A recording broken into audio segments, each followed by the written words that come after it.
তো দোস্ত আজকে সব থেকে সিনেমা ইন্ডাস্ট্রির বড় নিউজ হচ্ছে টক্সিক মুভি ফাইনালি পোস্টপন হয়ে গেছে, যেখানে 19 মার্চে বলিউড ভার্সেস সাউথের সব থেকে বড় ক্ল্যাশ হতে চলেছিল এই বছর, যেখানে টক্সিক ভার্সেস ধুরন্ধর 2 যেটা কি বক্স অফিস পে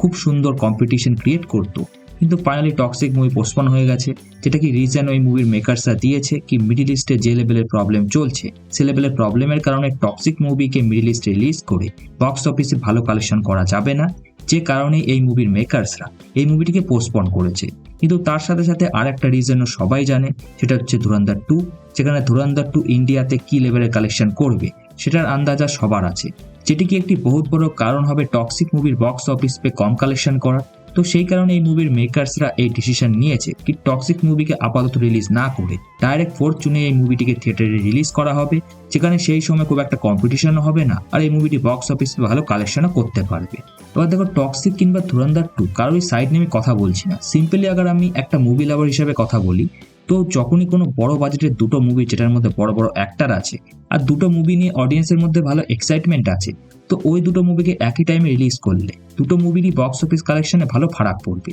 তো এই দুটো মুভির মধ্যে যে কোনো একটা মুভির মেকার যদি নিজের মুভিটিকে পোস্টপন করে তো দুটো মুভির জন্যই ভালো হয়। তো সেই ডিসিশনটা আগ বাড়িয়ে টক্সিক মুভির মেকাররা নিয়েছে, আর এই ডিসিশনের জন্য ধুরন্ধর 2 মুভির মেকারদেরও ফায়দা হবে আর টক্সিক মুভির মেকারদেরও ভালো ফায়দা হবে, যেটাকে আমরা আসছে সময় দেখতেও পাবো এই দুটি মুভিরই বক্স অফিস কালেকশন কি লেভেলের হয়।